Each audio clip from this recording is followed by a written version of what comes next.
আসসালামু আলাইকুম। সন্ধ্যে ৭টা বাংলাদেশ বেতার রাজশাহী। স্থানীয় সংবাদ পড়ছি মোহাম্মদ আনিসুর ইসলাম।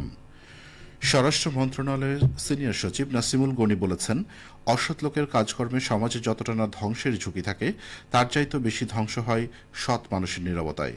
দেশের 40% জেএনজি তারাই ৩৬ জুলাই অভ্যুত্থান ঘটিয়েছে। তারা আমাদের কাছে সুবিচার প্রত্যাশা করে। তারা যে সুবিচার চায় তা শুধু বিচারকদের বিষয় নয়, সিভিল সার্ভিসে যারা আছেন তাদের সবার জন্য এটা প্রযোজ্য।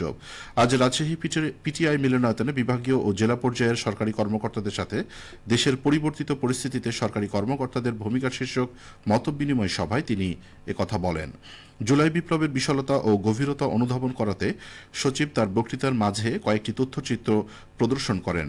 এ সময় তিনি অহংকার, হিংসা, লোভ, পরচর্চা, অন্ধ আনুগত্য পরিহার করে উদ্ভাবনী কার্যক্রম ও সুবিচার এবং সৎ ব্যবহার নিশ্চিত করার জন্য সরকারি কর্মকর্তাদের প্রতি আহ্বান জানান। রাজশাহী বিভাগীয় কমিশনার খন্দকার আজিম আহমেদ এর সভাপতিত্বে মতবিনিময় সভায় উপস্থিত ছিলেন রাজশাহী রেঞ্জের DIG Mohammad Shahjahan, RMP commissioner Mohammad Abu Sufian, জেলা প্রশাসক আফিয়া আখতার সহ বিভাগের ৮ জেলার কর্মকর্তাবৃন্দ। পিআর পদ্ধতিতে আগামী জাতীয় সংসদ নির্বাচন নিয়ে রাজশাহীতে গোল টেবিল বৈঠক করেছে বাংলাদেশ জামায়াত ইসলামী। আজ সকালে নগরীর শিরোইল দলীয় কার্যালয়ে জুলাই গণ অভ্যুত্থানের চেতনা বাস্তবায়ন ও জাতীয় নির্বাচনে পিআর পদ্ধতি শীর্ষক এই বৈঠকের আয়োজন করা হয়। রাজশাহী মহানগর জামায়াতের সহকারী সেক্রেটারি মোহাম্মদ শাহাদাত হোসাইন ও অধ্যক্ষ মাহবুবুল আহসান বুলবুলের যৌথ সঞ্চালনায় গোল টেবিল বৈঠকে সভাপতিত্ব করেন জামায়াতের কেন্দ্রীয় কর্মপরিষদ সদস্য ও রাজশাহী মহানগরের আমির ড মাওলানা কেরামত আলী।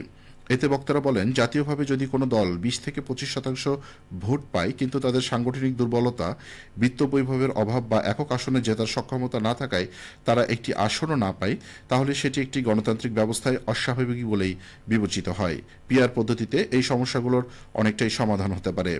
বক্তব্য রাখেন মহানগর জামায়াতে নায়েবে আমির আবু সেলিম, রাজশাহী সদর ২ আসনের জামায়াতের প্রার্থী ডাক্তার মোহাম্মদ জাহাঙ্গীর, রাজশাহী ৩ আসনের প্রার্থী আবুল কালাম আজাদ, সংগ্রামের বিশেষ প্রতিনিধি সর্দার আব্দুর রহমান, রাজশাহী সংবাদের প্রধান সম্পাদক ডাক্তার নাজিব ওয়াদুদ, ইসলামী ব্যাংক মেডিকেল কলেজের অধ্যক্ষ ফাতেমা সিদ্দিকা।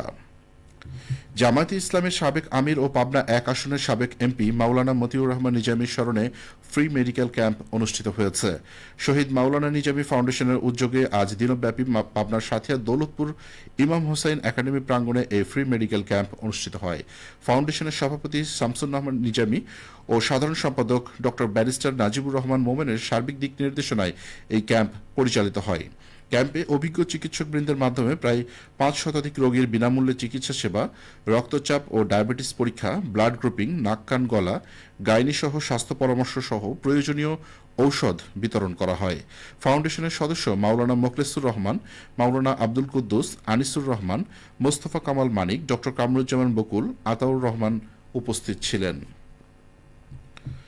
নাটোর প্রেস ক্লাবের কার্যনির্বাহী পরিষদের দ্বিবার্ষিক নির্বাচনে প্রতিদ্বন্দ্বিতাকারী প্রার্থীরা মনোনয়নপত্র উত্তোলন করেছেন। আজ বিকেল ৫টা পর্যন্ত সর্বশেষ সময়ে ১৩টি পদের বিপরীতে মোট ১৬ জন প্রার্থী মনোনয়নপত্র উত্তোলন করেন। তফসিল অনুযায়ী আগামী ১১ অক্টোবর ভোট গ্রহণ করা হবে। নাটোর প্রেস ক্লাবের কার্যনির্বাহী পরিষদ নির্বাচনের প্রধান নির্বাচন কমিশনার হিসেবে দায়িত্ব পালন করেছেন নাটোর নবাব সিরাজউদ্দৌলা সরকারি কলেজের অধ্যক্ষ প্রফেসর আব্দুল বারী মির্জা। কমিশনের অন্য ২ নির্বাচন কমিশনার জেলা আইনজীবী সমিতির সাধারণ সম্পাদক অ্যাডভোকেট শরীফুল হক মুক্তা এবং জেলা রোভারের কমিশনার ড আল আমিন ইসলাম। নির্বাচনের ঘোষিত তফসিল অনুযায়ী আগামী ৫ই সেপ্টেম্বর মনোনয়নপত্র দাখিল, ৬ই সেপ্টেম্বর মনোনয়নপত্র বাছাই, ৭ই সেপ্টেম্বর বৈধ প্রার্থী তালিকা প্রকাশ, ৮ই সেপ্টেম্বর মনোনয়নপত্র প্রত্যাহারের দিন। সবশেষে আবহাওয়া। আজ রাজশাহীতে সর্বোচ্চ তাপমাত্রা ছিল ৩৩ ডিগ্রি এবং সর্বনিম্ন ২৫ ডিগ্রি সেলসিয়াস। সন্ধ্যে ৬টায় বাতাসে আপেক্ষিক আর্দ্রতার পরিমাণ ছিল ৯৪%। রাজশাহী ও পার্শ্ববর্তী এলাকায় আগামীকাল সূর্যোদয় ভোর ৫টা ৫৮ সংবাদ শেষ হল। আমাদের পরবর্তী স্থানীয় সংবাদ প্রচার হবে আগামীকাল সকাল ৮টা ১০।